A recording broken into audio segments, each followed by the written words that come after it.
નમસ્કાર વિદ્યાર્થી મિત્રો, વિદ્યા સફર યુટ્યુબ ચેનલમાં હું રસીલા માળે આપ સર્વેનું હાર્દિક સ્વાગત કરું છું. આજે આપણે બંધારણનો એક મહત્ત્વપૂર્ણ ટોપિક કે જે પરીક્ષાની અંદર વારંવાર પૂછાતા હોય, જેની અંદરથી પ્રશ્નો આવતા હોય છે, તો એવો ટોપિક એટલે કે કટોકટી, જેને અંગ્રેજીમાં કહેવાય છે ઇમરજન્સી. તો આ જે ટોપિક છે એ ખૂબ જ મહત્ત્વપૂર્ણ છે અને લગભગ મોટાભાગની પરીક્ષાઓની અંદર એમાંથી વારંવાર પ્રશ્નો પૂછાતા હોય છે.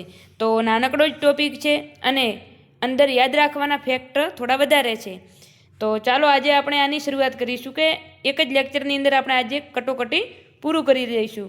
તો કટોકટીની અંદર સૌપ્રથમ તો કે કટોકટી પણ કેટલા પ્રકારની હોય છે, તો કે 3 પ્રકારની હોય છે. તો એ ખાસ ધ્યાન રાખવાનું કે જે કટોકટી છે કેટલા પ્રકારની છે, તો કે 3 પ્રકારની છે. હવે કટોકટી જે છે એ બંધારણના કયા ભાગની અંદર, તો કે બંધારણના ભાગ 18માં કટોકટી વિશે ઉલ્લેખ કરવામાં આવ્યો છે. તો બંધારણના ભાગ 18માં અનુચ્છેદ જો આપણને પૂછે તો અનુચ્છેદ છે 352 થી 360. તો અનુચ્છેદ 352 થી 360 વચ્ચે કટોકટીનો ઉલ્લેખ કરવામાં આવ્યો છે. એની અંદર રાષ્ટ્રીય કટોકટી, બંધારણીય કટોકટી અને નાણાકીય કટોકટી, આ ત્રણે જે કટોકટી છે તો એમના અનુચ્છેદ ખાસ યાદ રાખવાના છે. તો સૌપ્રથમ છે રાષ્ટ્રીય કટોકટી, એનો ઉલ્લેખ અનુચ્છેદ 352ની અંદર છે. બંધારણીય કટોકટી, એનો ઉલ્લેખ અનુચ્છેદ 356ની અંદર છે. અને નાણાકીય કટોકટી, આનો ઉલ્લેખ અનુચ્છેદ 360ની અંદર છે.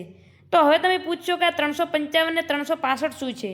તો જુઓ, બંધારણીય કટોકટી જે છે એમને બંધારણીય કટોકટી પણ કહેવાય, રાજ્ય કટોકટી પણ કહેવાય અને રાષ્ટ્રપતિ શાસન પણ કહેવાય. તો રાષ્ટ્રપતિ શાસન છે એ 2 કેસમાં લાગે. ક્યારે? એક તો બંધારણીય કટોકટી, જુઓ રાષ્ટ્રપતિ શાસન 2 વખત લાગે. એક તો કે બંધારણીય કટોકટી એટલે કે જ્યારે સંસદ બંધારણના નિર્દેશોનું પાલન ન કરતી હોય, સંસદ નહીં પરંતુ રાજ્યની અંદર જે સરકાર છે વિધાનસભા, તો એ બંધારણીય નિર્દેશોનું પાલન ન કરતી હોય તો એ વખતે, અથવા તો બંધારણ મુજબ કાર્ય ન કરે એ વખતે કઈ કટોકટી લાગે છે, તો કે બંધારણીય કટોકટી એટલે કે 356 મુજબ લાગે છે. અને જ્યારે કંઈક રાજકીય આદેશોનું જે નિર્દેશોનું જે પાલન છે એ ન કરે તો પછી શું આવશે? અનુચ્છેદ 365. એ આપણે આગળ જોઈશું. જુઓ વારાફરતી એની અંદર સૌપ્રથમ છે રાષ્ટ્રીય કટોકટીની અંદર તમારે અનુચ્છેદ 352, રાજ્ય કટોકટી અથવા તો બંધારણીય કટોકટી કે તો અનુચ્છેદ 356 અને નાણાકીય કટોકટી કે તો અનુચ્છેદ 360. તો આવી રીતે 3 પ્રકારની જે કટોકટી છે એમના અનુચ્છેદ તમારે ખાસ યાદ રાખવાના છે. હવે વારાફરતી સ્ટેપ બાય સ્ટેપ આપણે 3 કટોકટી ભણવાની કોશિશ કરીશું. તો એમાં સૌપ્રથમ છે રાષ્ટ્રીય કટોકટી. રાષ્ટ્રીય કટોકટી એટલે કે નેશનલ ઇમરજન્સી. તો નેશનલ ઇમરજન્સીનો સૌપ્રથમ અનુચ્છેદ શું છે, તો કે અનુચ્છેદ 352. આધાર, તો કે મૂળ બંધારણની અંદર શું આધાર હતો, તો કે યુદ્ધ, બાહ્ય આક્રમણ અને આંતરિક અશાંતિ. ખાસ ધ્યાન રાખજો, જે રાષ્ટ્રીય કટોકટી છે ક્યારે લાગે છે, તો કે યુદ્ધ, બાહ્ય આક્રમણ અને આંતરિક અશાંતિ. પરંતુ વર્તમાનની અંદર કયો શબ્દ વાપરવામાં આવે છે, તો કે આંતરિક અશાંતિ છે એની જગ્યાએ સશસ્ત્ર વિદ્રોહ શબ્દ વાપરવામાં આવે છે. અને કયા બંધારણીય સુધારાથી, તો કે 44મો બંધારણીય સુધારો 1978 દ્વારા મોરારજી દેસાઈ જે છે એમણે આંતરિક અશાંતિની જગ્યાએ કયો શબ્દ ઉમેર્યો અંદર, તો કે સશસ્ત્ર વિદ્રોહ. કેમ? તો કે જે એમની આગળ જે ઇન્દિરા ગાંધી હતા તો એમણે શું કર્યું હતું, તો કે આંતરિક અશાંતિના કારણે કરી અને પોતાનો જે કાર્યકાળ 1 વર્ષ વધારવા માટે કરી અને આંતરિક અશાંતિના નામે કટોકટી જાહેર કરી દીધી હતી. તો એના માટે કરી અને મોરારજી દેસાઈ જ્યારે આવે છે એના પછી તો એમણે શું કીધું કે આંતરિક અશાંતિના નામે કટોકટી લાગશે નહીં. રાષ્ટ્રીય કટોકટીમાં આંતરિક અશાંતિના જગ્યાએ કયો શબ્દ વાપરવામાં આવશે, તો સશસ્ત્ર વિદ્રોહ. જ્યારે કોઈક એવી પરિસ્થિતિ ઊભી થાય દેશની અંદર કે કોઈક જાતનો વિદ્રોહ, શસ્ત્રો સાથેનો જ્યારે કોઈ વિદ્રોહ ઊભો થાય તો એવા સમયમાં આપણે કટોકટી લગાવી શકીએ છીએ. તો જુઓ, યુદ્ધ, બાહ્ય આક્રમણ અને આંતરિક અશાંતિ એની જગ્યાએ શું શબ્દ વાપરવાનો, તો કે સશસ્ત્ર વિદ્રોહ. તો ખાસ યાદ રાખજો, જો અનુચ્છેદ 352 મુજબ આપણને રાષ્ટ્રીય કટોકટી હવે પૂછે તો કયા આધારે લાગશે, તો કે યુદ્ધ, બાહ્ય આક્રમણ અને સશસ્ત્ર વિદ્રોહ, આ 3ના કારણે કરી અને રાષ્ટ્રીય કટોકટી લાગી શકે છે. હવે રાષ્ટ્રીય કટોકટી જે છે એમની અવધિ એટલે કે એમનો સમય કેટલો છે, તો સમય આપણે ખાસ જોવાનો છે કે આમની અવધિ છે 6 મહિના માટે અમલી. જોજો કેટલા માટે, તો કે 6 મહિના માટે અમલી રહેશે અને દર 6 મહિને મંજૂરીથી અનિશ્ચિત કાળ સુધી વધારી શકાય છે. કેવી રીતે? તો કે સૌપ્રથમ રાષ્ટ્રપતિ જ્યારે આપણે રાષ્ટ્રીય કટોકટી લાગુ કરી તો રાષ્ટ્રીય કટોકટી કેટલા સમય સુધી લાગુ રહેશે, તો કે 6 મહિના માટે. 6 મહિના પૂરા થાય એટલે કે ફરીથી મંજૂરી લેવી પડે. સંસદની ફરીથી મંજૂરી લો એટલે તો કે અનંત સમય સુધી આવી રીતે એમની કોઈ અવધિ નથી કે બે વર્ષ માટે કે 3 વર્ષ માટે 5 વર્ષ માટે, આવી કોઈ પણ પ્રકારની અવધિ નથી. તો શું છે તો કે આમ કે 6 મહિના માટે અમલી રહેશે, પરંતુ અનિશ્ચિત કાળ સુધી વધારી શકાય છે. 42મો બંધારણીય સુધારો 1976થી ભારતના કોઈ પણ ભાગ પર કટોકટી લાદવાની અનુમતિ. એટલે કે કેવું હતું કે જે રાષ્ટ્રીય કટોકટી છે, રાષ્ટ્રીય કટોકટી મતલબ કે આખા દેશમાં લાગે, પરંતુ જે 42મો બંધારણીય સુધારો છે એની અંદર શું કહેવામાં આવ્યું તો કે આખા દેશની અંદર નહીં, પરંતુ કોઈ એક ભાગ ઉપર પણ રાષ્ટ્રીય કટોકટી લાગી શકે છે. તો આ પણ ખાસ ધ્યાન રાખજો. જ્યારે રાષ્ટ્રીય કટોકટી લાગે તો પહેલાં કેવું હતું કે આખા દેશની અંદર, પરંતુ હવે દેશની અંદર નહીં, કોઈ પણ એક ભાગ ઉપર તમે કટોકટી લગાવી શકો છો. કેબિનેટની લેખિત ભલામણથી, આ ખાસ ધ્યાન રાખજો કે પહેલાં કેબિનેટની લેખિત ભલામણનો ઉલ્લેખ નહોતો, પરંતુ કેબિનેટ શબ્દ ક્યારે વાપરવામાં આવ્યો હતો કે 44મો બંધારણીય સુધારો 1978. તો 44મા બંધારણીય સુધારા મુજબ શું કહેવામાં આવ્યું તો કે જે રાષ્ટ્રીય કટોકટી છે એ કેબિનેટની લેખિત ભલામણથી જ, એટલે કે એમની પૂર્વ મંજૂરી લઈ એની લેખિત ભલામણથી પછી જ રાષ્ટ્રીય કટોકટી જાહેર કરી શકાય છે. તો એની અંદર 42મો બંધારણીય સુધારો અને 44મો બંધારણીય સુધારો ખાસ ધ્યાન રાખજો. 44મો બંધારણીય સુધારો 2 વખત આવશે. એક તો આંતરિક અશાંતિની જગ્યાએ સશસ્ત્ર વિદ્રોહ શબ્દ વાપર્યો, અને બીજું શું છે તો કે રાષ્ટ્રીય કટોકટી કેબિનેટની લેખિત ભલામણથી લાગુ કરી શકાશે. 42મા બંધારણીય સુધારા મુજબ શું છે તો કે આખા દેશમાં નહીં, પરંતુ કોઈ પણ એક ભાગ ઉપર પણ લાગુ કરી શકાય. 1 મહિનામાં અનુમતિ મળવી આવશ્યક છે બંને ગૃહમાં. શું કીધું છે કે જો બંને ગૃહ ચાલુ હોય તો 1 મહિનાની અંદર રાષ્ટ્રીય કટોકટી માટે અનુમતિ મળવી આવશ્યક છે. લોકસભાનું જો વિસર્જન થાય, જો બંને ગૃહ ચાલુ હોય તો 1 મહિનાની અંદર, પરંતુ જો લોકસભાનું વિસર્જન થઈ ગયું હોય તો રાજ્યસભા મંજૂરી આપશે. કોણ આપશે? રાજ્યસભા. તો લોકસભાના વિસર્જન સમય રાજ્યસભા મંજૂરી આપશે, અને જ્યારે નવી લોકસભાનું ગઠન થાય એની પહેલી બેઠકથી 30 દિવસની અંદર મંજૂરી આપવી અનિવાર્ય છે. તો આ પણ ખાસ ધ્યાન રાખજો કે જો લોકસભાનું વિસર્જન થઈ જાય તો રાજ્યસભા મંજૂરી આપશે, અને જ્યારે નવી લોકસભાનું ગઠન થાય એ વખતે એના 20 દિવસ, જે પ્રથમ બેઠક ભરાય એના 30 દિવસની અંદર મંજૂરી આપવી અનિવાર્ય છે. બંને ગૃહમાં વિશેષ બહુમતી, આ ખાસ ધ્યાન રાખજો. કઈ બહુમતી તો કે વિશેષ બહુમતી. કયા બંધારણીય સુધારા મુજબ? તો 44મો બંધારણીય સુધારો 1978. તો 44મો બંધારણીય સુધારો 3 જગ્યાએ આવ્યો. એક તો સશસ્ત્ર વિદ્રોહ શબ્દ, બીજું કેબિનેટની લેખિત ભલામણથી, અને ત્રીજું શું છે તો કે બંને ગૃહમાં વિશેષ બહુમતી. તો વિશેષ બહુમતી એટલે કેવી તો કે કુલ જે સંખ્યા છે, જે કુલ સભ્ય સંખ્યા છે એના 50% +1 પ્લસ હાજરના 2/3 સભ્યો. તો આ ખાસ ધ્યાન રાખજો કે જે ટોટલ સભ્યો છે એના 50% +1 એ સામાન્ય બહુમતી કહેવાય, અને બીજા જે હાજર છે એના 2/3 સભ્યો, એમ બંને મળી એને વિશેષ બહુમતી બને છે. તો આ વિશેષ બહુમતીના આધારે રાષ્ટ્રીય કટોકટી લાગુ કરી શકાય છે. રાજ્ય સરકારોને સમાપ્ત નહીં પરંતુ નિયંત્રણ હેઠળ રખાય છે. આ ખાસ ધ્યાન રાખજો કે જ્યારે રાષ્ટ્રીય કટોકટી લાગે એ વખતે રાજ્ય સરકારને સમાપ્ત નથી કરવામાં આવતી, પરંતુ અમુક સમય પૂરતી, એટલે કે જેટલા પૂરતી રાષ્ટ્રીય કટોકટી ચાલુ રહેશે એટલા પૂરતી રાજ્ય સરકાર છે એમને કેન્દ્રના નિયંત્રણ હેઠળ રાખવામાં આવશે. એટલે શું તો કે જે રાજ્યનો જે પણ વહીવટ છે એ કોણ કરશે તો કે કેન્દ્ર કરશે. તો આ પણ ખાસ ધ્યાન રાખજો. સંસદ દ્વારા રાજ્ય યાદી પર બનાવેલ કાયદાઓ કટોકટી બાદ 6 મહિના સુધી અમલી રહેશે. તો કે જે સમયે કટોકટી લાગેલી હોય, આપણે રાષ્ટ્રીય કટોકટી જે સમય લાગી હોય તો એ સમયે કાયદા કોણ બનાવશે તો કે સંસદ બનાવશે. કેમ તો કે રાજ્યનું બધું નિયંત્રણ કોના હેઠળ જતું રહ્યું તો કે કેન્દ્ર હેઠળ જતું રહ્યું. તો કેન્દ્રના હસ્તક જ્યારે જાય તો એ વખતે કાયદાઓ કોણ બનાવશે તો કે સંસદ છે એ બનાવશે. તો સંસદ જે રાજ્ય યાદીના જે વિષયો છે એના ઉપર જે કાયદા બનાવેલ હોય એ કટોકટી પૂર્ણ થાય એના પછી 6 મહિના સુધી અમલી રહી શકે છે. તો ખાસ ધ્યાન રાખજો કે 6 મહિના સુધી અમલી રહેશે. ક્યારે તો કે કટોકટી પૂરી થયા પછી.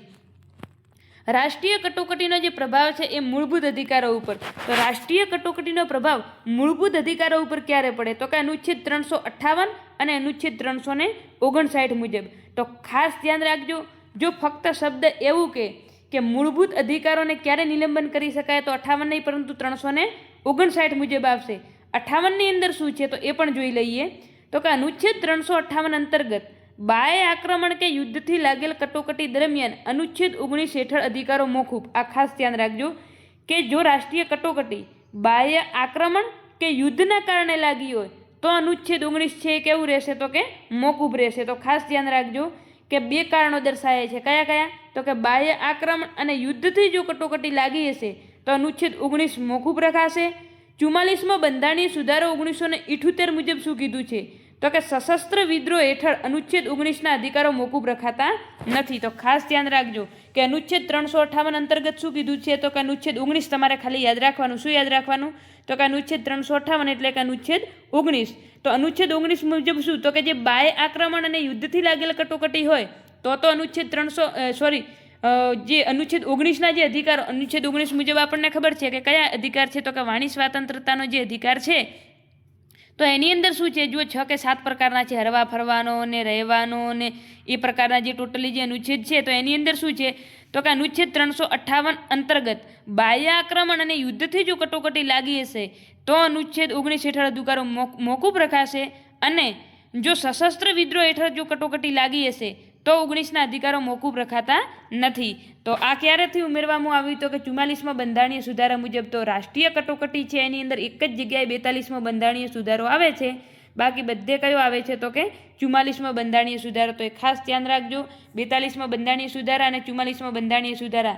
તો જે આપણે રાષ્ટ્રીય કટોકટીની અંદર 44મા બંધારણીય સુધારા મુજબ બહુ વખત ફેરફાર કરવામાં આવે છે તો તમારે એક જ 42મો યાદ રાખી લેવાનો એટલે પછી 44મા ઓટોમેટિક રહી જશે।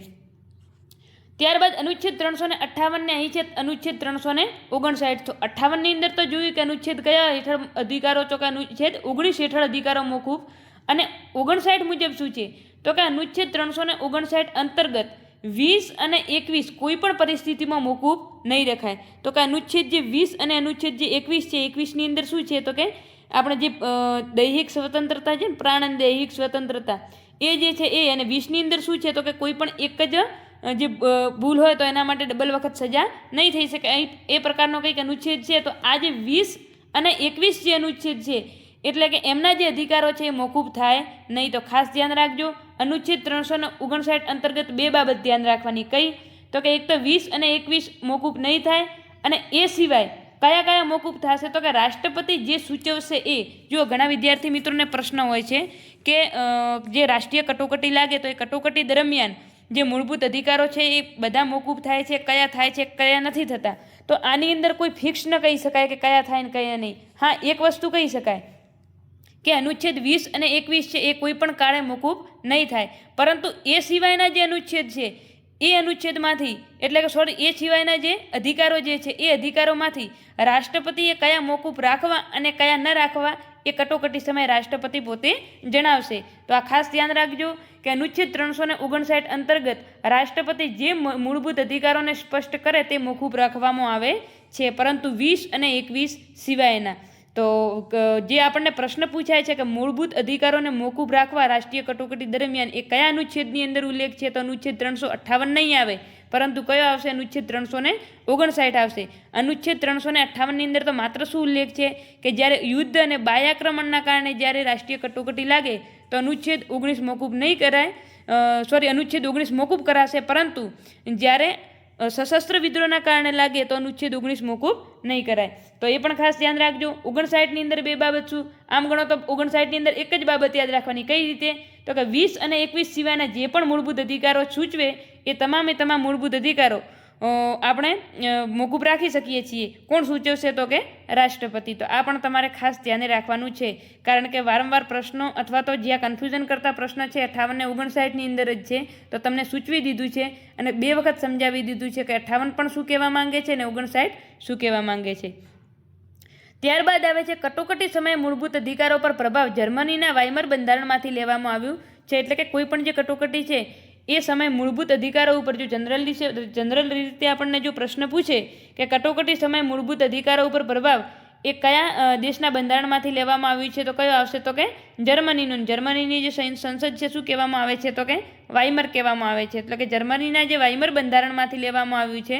લોકસભાનો કાર્યકાળ એક વારમાં એક વખત વધારી શકાય છે। આ પણ ખાસ ધ્યાન રાખજો કે લોકસભાનો જે કાર્યકાળ છે એ એક વખતમાં કેટલી વખત વધારી શકાય તો કે એક વખત, અને લોકસભા અને વિધાનસભા કટોકટી પૂર્ણ થયા બાદ વધારેલો સમય 6 મહિના સુધી કાર્યરત રહેશે। એટલે શું કીધું છે કે જ્યારે કટોકટી પૂર્ણ થાય, જો લોકસભા કે વિધાનસભાનો જો કાર્યકાળ વધારવામાં આવ્યો હોય તો એવા સમય કટોકટી પૂર્ણ થાય ત્યારબાદ વધારેલો સમય 6 મહિના સુધી કાર્યરત રહેશે, એનાથી વધારે કાર્યરત રહે નહીં. તો એ પણ ખાસ ધ્યાન રાખજો કે જ્યારે કટોકટી પૂર્ણ થઈ જાય, દાખલા તરીકે ચલો આપણે લોકસભાનું કાર્યકાળ હાલ 2026 છે, તો 2026ની અંદર લોકસભાનો કાર્યકાળ વધારી દીધો. હવે કદાચ એવું બને કે આજ કાર્યકાળ વધાર્યો અને આજથી 10 દિવસ પછી જો રાષ્ટ્રીય કટોકટી આપણે નિલંબિત કરી દઈએ છીએ, એટલે કે રદ કરીએ છીએ, તો એના પછી ઘણામાં ઘણો કેટલા સમય સુધી ચાલુ રહેશે? જો વધારાનો કાર્યકાળ હશે તો, બાકી નહીં. તો વધારાનો કાર્યકાળ હશે તો કેટલા સમય સુધી? તો કે 6 મહિના સુધી કાર્યરત રહેશે. તો આ પણ ખાસ ધ્યાન રાખજો. રાષ્ટ્રપતિ ગમે ત્યારે ઘોષણા દ્વારા સમાપ્ત કરી શકે છે, એની અંદર સંસદીય મંજૂરીની જરૂર નથી. તો રાષ્ટ્રીય કટોકટી જ્યારે લાગુ કરવાની હોય ત્યારે કેબિનેટની લેખિત ભલામણની જરૂર છે, એટલે કે લેખિત મંજૂરીની જરૂર છે. પરંતુ જ્યારે એને રદ કરવાની હોય, જ્યારે સમાપ્ત કરવાની હોય, તો એ વખતે સંસદની મંજૂરીની જરૂર પડતી નથી. પરંતુ 44માં બંધારણીય સુધારા 1978 મુજબ વળી શું બાબત ઉમેરવામાં આવી? તો કે લોકસભા કટોકટી વિરુદ્ધ ખરડો પસાર કરે તો 14 દિવસમાં સમાપ્ત થઈ જશે. એટલે કે જો લોકસભા આમ તો ખરેખર શું હોય કે કેબિનેટની ભલામણથી જ રાષ્ટ્રપતિએ કટોકટી લગાવી હોય, પરંતુ જો લોકસભા કટોકટી વિરુદ્ધ ખરડો પસાર કરે તો 14 દિવસની અંદર એમને સમાપ્ત કરવી પડે છે. તો આ પણ ખાસ ધ્યાન રાખજો. 3 વખત લાગી જુઓ આપણે જે નેશનલ કટોકટી જે છે, આપણે જે રાષ્ટ્રીય કટોકટી કેટલી વખત લાગેલ છે? તો કે આજ સુધી 3 વખત લાગેલ છે. સૌ પ્રથમ 1962થી 68માં ચીની આક્રમણ, જ્યારે ચીનનું જ્યારે આક્રમણ થયું એ વખતે આપણા વડાપ્રધાન કોણ હતા? તો જવાહરલાલ નહેરુ હતા, અને રાષ્ટ્રપતિ કોણ હતા? તો સર્વપલ્લી રાધાકૃષ્ણન હતા. તો આ પણ ખાસ ધ્યાન રાખજો કે 1962થી 1968 વચ્ચે ચીની આક્રમણ જ્યારે થયું એ વખતે એક વખત પહેલી રાષ્ટ્રીય કટોકટી લાગી. બીજી રાષ્ટ્રીય કટોકટી કે તો 1971થી 1977 વચ્ચે લાગેલી, જ્યારે પાકિસ્તાનનું યુદ્ધ થયું એ વખતે રાષ્ટ્રપતિ કે તો વી ગિરી હતા, અને વડાપ્રધાન કે તો કોણ હતા? ઇન્દિરા ગાંધી હતા. ત્યારબાદ છે ત્રીજી કટોકટી. તો ત્રીજી જે કટોકટી છે 1975થી 1977 વચ્ચે લાગે છે. કયા કારણથી? તો કે આંતરિક અશાંતિના કારણે લાગે છે. અને એ વખતે જે આપણા રાષ્ટ્રપતિ છે કોણ હોય છે? તો કે ફખરુદ્દીન હોય છે, અને જે વડાપ્રધાન કે કોણ હોય? તો ઇન્દિરા ગાંધી હોય છે. તો 1962થી 68 વચ્ચે તો આપણને ખબર છે કે બાહ્ય આક્રમણ આપણે કહી શકીએ કે ચીની આક્રમણ. પછી 1971થી 77 પાકિસ્તાનનું જે યુદ્ધ થયું, પાકિસ્તાન ને ભારતનું યુદ્ધ થયું, તો એ પણ બાહ્ય આક્રમણ કહેવાય. પરંતુ 75થી 77 વચ્ચે શું કર્યું? તો કે જે ઇન્દિરા ગાંધી જે છે એમણે કાર્યકાળ પોતાનો જે શું કહે રાષ્ટ્રીય કટોકટી હોય તો શું એ કાર્યકાળ વધારી શકે, તો એમણે શું કર્યું કે આંતરિક અશાંતિ એવો શબ્દ મૂકી અને કટોકટી લગાવી દીધી. તો એ વખતે એમણે જ્યારે કટોકટી લગાવી એટલે પછી શું કર્યું? તો કે બીજી વખત જ્યારે એના પાછળ જ્યારે મોરારજી દેસાઈ આવે છે તો એમણે શું કીધું કે ભાઈ આ રીતે તો કે જેટલા પણ વડાપ્રધાન આવે આંતરિક અશાંતિ કરી અને કટોકટી લગાવ્યા કરે. તો એમણે શું કીધું કે આંતરિક અશાંતિ શબ્દ કાઢી અને એની જગ્યાએ કયો શબ્દ ઉમેરો? તો કે જે સશસ્ત્ર વિદ્રોહ શબ્દ છે એ શબ્દ ઉમેર્યો. અને એનાથી જે પણ વડાપ્રધાન કોઈ પણ પાછળ કોઈ પણ વડાપ્રધાન આવે તો હવેથી કોઈ પણ જો રાષ્ટ્રીય કટોકટી લગાવે તો આ 3 કારણથી રાષ્ટ્રીય કટોકટી લગાવશે. તો એના માટે કરીને આંતરિક અશાંતિ શબ્દ જે છે એને કાઢી અને એની જગ્યાએ કયો શબ્દ રાખ્યો? તો કે સશસ્ત્ર વિદ્રોહ શબ્દ રાખ્યો. અને કયા બંધારણીય સુધારો હતો? તો કે 44માં બંધારણીય સુધારો 1978. તો આ 3 જે આ જે કટોકટી લાગેલ છે 3 વખત રાષ્ટ્રીય કટોકટી, તો યાદ રાખજો ચીની આક્રમણ સમયે, પાકિસ્તાનના અને ભારતનું યુદ્ધ થયું ત્યારે, અને આંતરિક અશાંતિ. પરંતુ એ વખતે ખાસ શું યાદ રાખવાનું છે? તો કે વડાપ્રધાન અને રાષ્ટ્રપતિ કોણ હતા? રાષ્ટ્રપતિ સર્વપલ્લી રાધાકૃષ્ણ, વી ગિરી ફખરુદ્દીન, અને જવાહરલાલ નહેરુ, ઇન્દિરા ગાંધી. તો આ પણ ખાસ ધ્યાન રાખજો. ત્યારબાદ આવે છે સૌપ્રથમ તો આપણે રાષ્ટ્રીય કટોકટી જોઈ લીધી. હવે આવે છે રાષ્ટ્રપતિ શાસન, એટલે કે બંધારણીય કટોકટી આવે છે. તો બંધારણીય કટોકટીની અંદર શું છે? તો કે અનુચ્છેદ 356. સૌપ્રથમ તો કે જે બંધારણીય કટોકટી છે એનો ઉલ્લેખ કયા અનુચ્છેદની અંદર છે? તો અનુચ્છેદ 356ની અંદર છે. ઉલ્લેખ જો પૂછે તો શું કીધું છે? કયા ઉલ્લેખના કારણે? એટલે કે જેમ આપણે ત્યાં આધાર પૂછ્યો હતો કે પહેલો જે રાષ્ટ્રીય કટોકટી છે કયા આધારે તમે લગાવી શકો? તો કે યુદ્ધ, બાહ્ય આક્રમણ કે જે સશસ્ત્ર વિદ્રોહ છે એના કારણે. તો હવે જે આજે રાષ્ટ્રપતિ શાસન છે, જે બંધારણીય કટોકટી, એ કયા કારણથી લાગશે? તો કે બંધારણ તંત્રની નિષ્ફળતા. એટલે કે રાજ્ય જે છે એ બંધારણ મુજબ જ્યારે કાર્ય ન કરે ત્યારે આ રાષ્ટ્રપતિ શાસન લગાવવામાં આવે છે. એટલે કે બંધારણના નિર્દેશોનું પાલન ન કરે એ વખતે એટલે કે બંધારણ તંત્રની નિષ્ફળતા જાય એ વખતે રાષ્ટ્રપતિ શાસન લગાવવામાં આવે છે. આ બધી જો આપણને પૂછે તો કે 2 મહિનામાં સંસદ સામાન્ય બહુમતીથી પસાર કરે તો 6 મહિના માટે લાગુ રહે છે. જો એની પહેલાંની અંદર શું હતું તો કે 1 મહિનાની અંદર અવધિ માંગી હતી, 1 મહિનામાં પસાર. અહીંયા કેટલી છે તો કે 2 મહિનામાં સંસદ પસાર કરશે. કઈ બહુમતી તો કે સામાન્ય બહુમતીથી, અને 6 મહિના માટે લાગુ રહેશે. વધુમાં વધુ કે તો કેટલા વર્ષ સુધી? 3 વર્ષ સુધી. રાષ્ટ્રીય કટોકટીની અંદર શું હતું તો કે 6 મહિના માટે લાગુ, પરંતુ અનિશ્ચિત કાળ સુધી તે વધારી શકતા હતા. પરંતુ આની અંદર શું કીધું છે કે જે રાષ્ટ્રપતિ શાસન છે વધુમાં વધુ તમે કેટલું વધારી શકો તો કે 3 વર્ષ વધારી શકો. જો 3 વર્ષથી વધુ વધારવું હોય તો શું કરવું પડશે તો કે બંધારણીય સુધારો કરવો પડશે. તો આ પણ ખાસ ધ્યાન રાખજો. ત્યારબાદ હવે જુઓ, આપણે કીધું હતું કે અનુચ્છેદ 355, 56 અને 65 આ ત્રણની અંદર શું ફરક છે? તો અનુચ્છેદ 355માં ઉલ્લેખ છે કે બંધારણ મુજબ રાજ્ય શાસન, એટલે કે શું છે તો કે જે બંધારણ મુજબ રાજ્ય શાસન કોણ કરશે તો કે કેન્દ્રની જવાબદારી, એટલે કે રાજ્યનું જે શાસન છે એ બંધારણ મુજબ ચલાવવાની જવાબદારી કોની છે તો કે કેન્દ્રની છે. ક્યારે? તો કે જ્યારે રાજ્ય એની અંદર નિષ્ફળ ગયા હોય ત્યારે. તો એ કોની અંદર આવશે? તો અનુચ્છેદ 355ની અંદર આવશે. ત્યારબાદ અનુચ્છેદ 356ની અંદર શું છે તો કે બંધારણ તંત્રની નિષ્ફળતાના કારણે, એટલે કે જ્યારે રાજ્ય બંધારણની અંદર ઉલ્લેખ હોય એ પ્રમાણે જો શાસન ન કરે તો પછી શું કરશે? રાષ્ટ્રપતિ શાસન લાગશે, એટલે કે બંધારણીય કટોકટી લાગશે અનુચ્છેદ 356 મુજબ. અને રાજ્યનું શાસન કોણ કરવા માંડશે તો કે કેન્દ્ર કરવા માંડશે.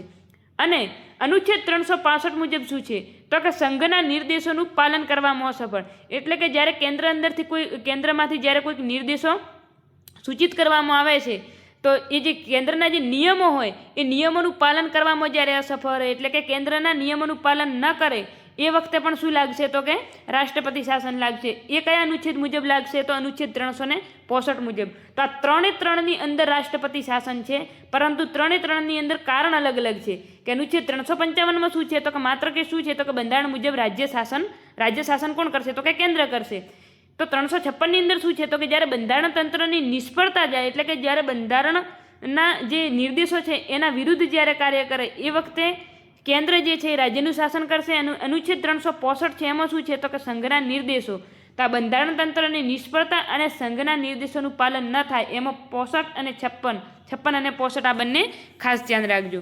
હવે આ 3 જે છે તો આની અંદર શું છે તો કે રાજ્યપાલનો અહેવાલ મળે કે ન મળે પર તો રાષ્ટ્રપતિ કટોકટી લગાવે છે. કે આ 3 વસ્તુ જ્યારે હોય કે પહેલી વસ્તુ તો કે આપણો જે રાજ્ય દાખલા તરીકે ગુજરાત છે, તો હવે ગુજરાતની અંદર બંધારણ મુજબ જો રાજ્ય શાસન કરવું હોય, જો રાજ્યપાલને એવું લાગે કે ચલો કે અમુક નિયમો છે આપણે કેન્દ્રને આપવાની જરૂર છે, એટલે કે આપણું શાસન કોણ કરશે તો કે કેન્દ્ર કરશે. તો શું કરશે? રાજ્યપાલ જે છે એ રાષ્ટ્રપતિને અહેવાલ મોકલશે. બીજું શું છે તો કે જ્યારે રાજ્ય બંધારણના નિર્દેશોની વિરુદ્ધ કાર્ય કરતું હોય, એટલે કે બંધારણ મુજબ કાર્ય ન કરતું હોય એ વખતે રાજ્યપાલ શું કરશે તો કે રાષ્ટ્રપતિને પત્ર મોકલશે, ભાઈ કે આ રાજ્યની અંદર, એટલે કે અમારો હું જે રાજ્યની અંદર રાજ્યપાલ છું, કારણ કે આપણને એક વસ્તુ તમને ખબર ન હોય તો કહી દઉં કે જે તે રાજ્યના રાજ્યપાલ એ રાજ્યની વ્યક્તિ નથી હોતી, એ બીજા રાજ્યનો નાગરિક હોય છે, બીજા રાજ્યની વ્યક્તિ હોય છે. એ પણ ખાસ ધ્યાન રાખજો. કે દાખલા તરીકે આપણે ગુજરાતની અંદર આચાર્ય દેવવ્રત છે તો એ ગુજરાતના વતની નથી, પરંતુ બીજા રાજ્યના વતની છે. તો તમારે એ ધ્યાન રાખવાનું છે. તો એ શું કરશે? બીજે 356 મુજબ શું નિર્દેશ કરશે તો કે બંધારણ તંત્રની જ્યારે નિષ્ફળતા જાય એ વખતે શું કરશે તો કે રાષ્ટ્રપતિને સલાહ મોકલશે, અહેવાલ મોકલશે. શું અહેવાલ મોકલશે તો કે તમે જે અમારા જે આ રાજ્ય છે એની અંદર રાષ્ટ્રીય કટોકટી લાગુ કરો, બંધારણીય કટોકટી લાગુ કરો.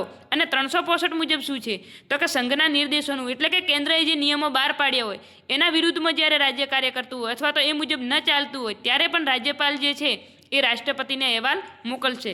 હવે આ 3 બાબતની અંદર શું છે કે આમ તો રાજ્યપાલે અહેવાલ આપવો પડે, કોને? રાષ્ટ્રપતિને. પરંતુ રાજ્યપાલનો અહેવાલ મળે કે ન મળે, જો રાષ્ટ્રપતિને ખબર પડે કે આ જે રાજ્ય છે એ કેન્દ્રના મુજબ કાર્ય કરતો નથી, કેન્દ્રના નિર્દેશો મુજબ કાર્ય કરતો નથી, બંધારણ મુજબ કાર્ય કરતો નથી, તો રાષ્ટ્રપતિ કોઈ રાજ્યપાલની રાહ જુએ નહીં અને શું કરે છે તો કે કટોકટી લગાવી શકે છે. રાજ્યપાલ જે છે 15 દિવસે રિપોર્ટ કેન્દ્રમાં આપે છે અને રાષ્ટ્રપતિની મરજી, એટલે કેવું તો કે રાજ્યપાલ જે છે એમણે 15 દિવસે રિપોર્ટ કેન્દ્રની અંદર આપવો પડે, રાષ્ટ્રપતિને આપવો પડે. પરંતુ આમાં શું છે? બીજી વસ્તુ એ પણ છે કે રાષ્ટ્રપતિ મરજી મુજબ બંધાયેલા, રાષ્ટ્રપતિને જ્યારે લાગે ક્યારેક 2 મહિને જાતો પણ માંગે ને ક્યારેક 12 મહિના પણ ન માંગે, એવું કંઈ નહીં. એટલે કે 15 દિવસે આમ રિપોર્ટ આપવો પડે કેન્દ્રમાં, પરંતુ ક્યારે તો કે રાષ્ટ્રપતિની મરજી હોય એ પ્રમાણે. હવે કેવું છે કે રાષ્ટ્રપતિની મરજી મુજબ, જો રાષ્ટ્રપતિને મરજી હોય ત્યારે એ મંગાવી શકે, એવું નહીં કે 15 દિવસે જ રિપોર્ટ આવે, પરંતુ ઉલ્લેખ શું છે તો કે 15 દિવસે રિપોર્ટ કેન્દ્રની અંદર જમા કરાવવો પડે છે. અને બીજું શું છે તો કે રાષ્ટ્રપતિ પોતાની મરજી મુજબ પણ મંગાવી શકે છે. રાષ્ટ્રપતિ ગમે ત્યારે ઘોષણા દ્વારા સમાપ્ત કરી શકે છે. આની અંદર પણ સંસદીય મંજૂરીની જરૂર નથી. ન્યાયિક બાબતો છોડીને તમામ બાબતમાં રાષ્ટ્રપતિનું નિયંત્રણ હોય છે. ખાસ ધ્યાન રાખજો કે રાષ્ટ્રપતિ શાસનનો મતલબ શું તો કે રાજ્યની અંદર કેન્દ્રનું શાસન હશે, તો એ વખતે કોનું રાષ્ટ્રપતિનું શાસન હશે. તો રાષ્ટ્રપતિ બધી બાબતો છોડી જો બધી બાબતોની અંદર પોતે શું કહેવાય સત્તા જમાવી શકે છે, પરંતુ ન્યાયિક બાબતની અંદર પોતે નિર્ણય લઈ શકે નહીં. તો ન્યાયિક બાબતોને છોડી અને તમામ બાબતમાં રાષ્ટ્રપતિનું નિયંત્રણ હોય છે. રાજ્યના ખરડાઓ અથવા બજેટ સંસદમાં પસાર થાય છે. જોજો, જે વખતે બંધારણીય કટોકટી લાગુ હોય એટલે કે રાષ્ટ્રપતિ શાસન લાગુ હોય એ વખતે રાજ્યના જે પણ ખરડાઓ અથવા જે બિલ હોય અથવા બજેટ કે કંઈ પણ હોય એ કોની અંદર રજૂ થશે તો સંસદની અંદર. કેમ સંસદની અંદર પસાર થશે તો કારણ કે એ વખતે જે બધો જે વહીવટ છે એ કોના હાથમાં છે તો કે સંસદના હાથમાં છે. રીઝન શું? જુઓ, બંધારણીય કટોકટી છે ક્યારે લાગી શકે, ક્યારે તો કે ત્રિશંકુ વિધાનસભા હોય. શું ત્રિશંકુનો મતલબ શું કે જ્યારે સ્પષ્ટ બહુમતી ન મળી હોય, 3 પક્ષ કોઈ એક જ સરખાઓ થઈ જાય, જ્યારે કોઈને સ્પષ્ટ બહુમતી ન મળે ત્યારે. બીજું શું છે કે બહુમતી પક્ષ દ્વારા સરકાર રચવાનો ઇનકાર કરે છે. એટલે કે જે બહુમતી પક્ષ છે કે જેને દાખલા તરીકે ભાજપ છે એને બહુમતી મળી છે, પરંતુ એ એવું કે ના અમારે સરકાર બનાવવી નથી, અમારે કે પછી કોને વડાપ્રધાન બનાવવાનું કે ખોટા કે અંદર ઝઘડા એના કરતાં કે અમારે કે સરકાર નથી બનાવવી. તો જ્યારે બહુમતી પક્ષ સરકાર રચવાનો ઇનકાર કરે એ વખતે પણ શું થશે તો કે આ કટોકટી લાગુ રહેશે. બીજું શું તો કે રાજ્ય સરકાર બંધારણીય નિર્દેશ ન માને, એટલે કે રાજ્ય સરકાર આ જે બહુમતી સરકાર છે રાજ્યની વાત છે, કેન્દ્રની વાત નથી. બહુમતી પક્ષ એટલે કે રાજ્યની અંદર જે હોય તો કે અમારે કોને મુખ્યમંત્રી બનાવવા અને કોને આ રીતે, તો એવું જ્યારે હોય એ વખતે પછી રાજ્યનું શાસન કોણ કરશે તો કે રાષ્ટ્રપતિ કરશે, એટલે કે સંસદ કરશે. રાજ્ય સરકાર બંધારણીય નિર્દેશ ન માને તો જુઓ 3 કારણ દર્શાવ્યા છે. શું 3 કારણ તો કે ત્રિશંકુ વિધાનસભા એટલે કે જ્યારે 3 પક્ષને જ્યારે બહુમતી મળી હોય એ વખતે. બીજું શું તો કે બહુમતી પક્ષ દ્વારા સરકાર રચવાનો ઇનકાર એટલે કે જ્યારે રાજ્યની અંદર કોઈ એક પક્ષને બહુમતી મળી છે, પરંતુ એ એવું કે અમારે મુખ્યમંત્રી કોને બનાવવાનું, કોણ માથાકૂટ કરે એના કરતાં કે અમારે છે ને કે કેન્દ્રની અંદર કે રાષ્ટ્રપતિને કે તમે જ શાસન ચલાવો. તો એ વખતે પણ શું થશે તો કે રાષ્ટ્રપતિ શાસન લાગી શકે. અને ત્રીજી તો આપણે વાત કરી દીધી કે રાજ્ય સરકાર બંધારણીય નિર્દેશ ન માને એ વખતે પણ રાષ્ટ્રપતિ શાસન લાગી શકે છે. પ્રથમ વખત પ્રેસિડેન્ટ રૂલ એટલે કે પ્રથમ વખત રાષ્ટ્રપતિ શાસન કે તો ક્યાં લાગેલ છે? પંજાબની અંદર. ક્યારે? 1951ની અંદર. તો ખાસ ધ્યાન રાખજો, સૌ પ્રથમ વખત રાષ્ટ્રપતિ શાસન કઈ જગ્યાએ તો કે પંજાબની અંદર 1951માં. સૌથી વધુ વખત જો આપણને પૂછે તો મણિપુરમાં. કેટલી વખત તો કે 11 વખત લાગેલ છે. અને સૌથી વધુ સમય માટે ક્યાં લાગેલ છે તો કે પંજાબમાં. જોજો, આ એક જેવી માહિતી અને એક જ જગ્યાએ આટલી બધી માહિતી તમને ક્યાંય નહીં મળે. એટલે કહું છું કે આ જે છે એ તમામ વસ્તુ નોટ કરી લેજો, કારણ કે આપણે બંધારણની અંદર જે ઉલ્લેખ છે એ તો બધું ચલાવીએ જ છીએ, સાથે સાથે આજુબાજુનો પણ જેને લગતા પ્રશ્નો છે તમામ અંદર કવર કરી લીધા છે. અને વિડીયો જો હજુ સુધી તમે જોતા હો તો વિડીયોને એક લાઇક ચોક્કસથી કરો અને જઈ અને કોમેન્ટ બોક્સની અંદર કોમેન્ટ પણ કરો. તો તમને આ જે માહિતી છે એ યુઝફુલ લાગતી હોય તો કોમેન્ટ બોક્સમાં કોમેન્ટ પણ કરો. અને સાથે સાથે તમે જે અમુક કોઈ બાબતો ખબર ના પડે તો એ પણ તમે જણાવી શકો છો. બાકી નોટ્સ બનાવતા રહેજો. આપણે બંધારણની સાથે સાથે જુઓ, બંધારણની અંદર 2 ટોપિક બાકી રહ્યા છે. પછી આપણે જે બીજા વિષયો જે જીકે જીએસના બીજા વિષયો છે એમનું પણ આપણે લેક્ચર લઈને આવીશું. આવી જ રીતે હેન્ડરાઇટિંગ લઈને આવીશું. તો તમે નોટ્સ બનાવતા રહેજો.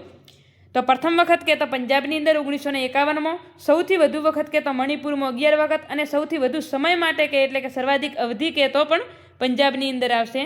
નોંધ તમારે શું યાદ રાખવાનું છે તો કે એક વસ્તુ નોટ કરી લેજો કે છત્તીસગઢ અને તેલંગાણા આ બંનેની અંદર આજ સુધી રાષ્ટ્રપતિ શાસન લાગેલ નથી. ખાસ ધ્યાન રાખજો, છત્તીસગઢ અને તેલંગાણામાં રાષ્ટ્રપતિ શાસન લાગેલ નથી. આપણા ગુજરાતની અંદર પણ 3 કે 4 વખત રાષ્ટ્રપતિ શાસન લાગેલ છે. એ તમે જોઈ લેજો, ફિક્સ ખબર નથી મને, પરંતુ લગભગ 4 વખત લાગેલ છે ગુજરાતની અંદર પણ. તો છત્તીસગઢ અને તેલંગાણામાં રાષ્ટ્રપતિ શાસન લાગેલ નથી. તો પ્રશ્ન સીધો અહીંથી નીકળી શકે છે કે આજ સુધી કયા રાજ્યની નીચેનામાંથી કયા રાજ્યની અંદર રાષ્ટ્રપતિ શાસન અથવા તો બંધારણીય કટોકટી એક પણ વખત લાગેલી નથી? તો કયો આવશે? છત્તીસગઢ અને તેલંગાણા. આંબેડકરે શું કીધું છે તો કે અનુચ્છેદ 356ને મૃતપત્ર કીધું છે. શું કીધું છે કે મૃતપત્ર, એટલે કે જેથી કેન્દ્રએ તેનો ઉપયોગ ખૂબ ઓછો કરવો જોઈએ.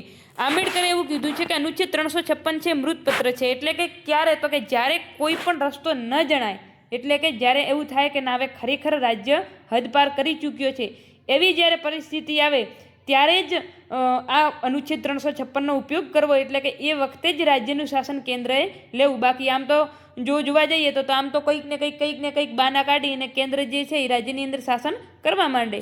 તો આંબેડકરે શું કીધું છે કે અનુચ્છેદ 356 મૃતપત્ર છે, એટલા માટે કરીને કેન્દ્રએ એનો એકદમ નહિવત ઉપયોગ કરવો જોઈએ.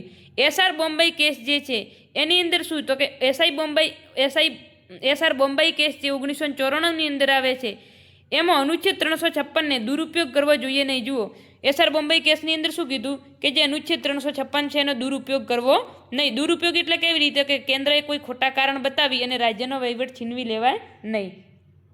ધર્મનિરપેક્ષતા સંવિધાનનો મૂળભૂત ઢાંચો જે જુઓ શું કીધું તો આપણી જે ધર્મનિરપેક્ષતા જે છે એ બંધારણનો મૂળભૂત ભાગ છે, મૂળભૂત ઢાંચો છે. તમે કે ધર્મ માટે કરીને કે આવા માટે કરીને પણ કોઈ રાષ્ટ્રીય કટોકટી આ જે બંધારણીય કટોકટી છે લગાવી શકો નહીં. જુઓ, ગુજરાતની અંદર કેટલું છે તો કે 4 વખત લાગેલી છે. આપણા ગુજરાતની અંદર કેટલી વખત કટોકટી લાગેલી છે તો કે 4 વખત. અને હવે છેલ્લી બાકી રહી છે આપણે નાણાકીય કટોકટી. તો નાણાકીય કટોકટીની અંદર કે તો અનુચ્છેદ કયું છે? અનુચ્છેદ 360 છે. નાણાકીય સ્થિરતા જોખમાય ત્યારે. જોજો, નાણાકીય સ્થિરતા જોખમાય ત્યારે એટલે કે જ્યારે નાણાકીય સંકટ ઊભું થાય એ વખતે લગાવવામાં આવે છે. પરંતુ આજ સુધી આપણે નાણાકીય કટોકટી ક્યારેય લાગી નથી અને ભગવાન કરીને ક્યારેય લાગે પણ નહીં. દેશમાં અથવા તો દેશના કોઈ પણ ભાગમાં લાગી શકાય છે. એટલે પહેલાં શું હતું કે પૂરા દેશમાં, પરંતુ 44માં બંધારણીય સુધારા મુજબ શું કહેવામાં આવ્યું તો કે દેશના કોઈ પણ ભાગમાં પણ એટલે કે દેશના કોઈ એક ભાગમાં પણ લગાવી શકાય છે. તો જે નાણાકીય કટોકટી છે અનુચ્છેદ 360 છે. નાણાકીય સ્થિરતા જોખમાય ત્યારે દેશમાં અથવા તો દેશના કોઈ પણ ભાગમાં લગાવી શકાય છે. અવધિ શું છે તો કે 2 મહિનામાં સંસદ સામાન્ય બહુમતીથી પસાર કરશે. તો જે બંધારણીય કટોકટી અને જે નાણાકીય કટોકટી છે આ બંને 2 મહિનામાં સંસદ સામાન્ય બહુમતીથી પસાર કરશે.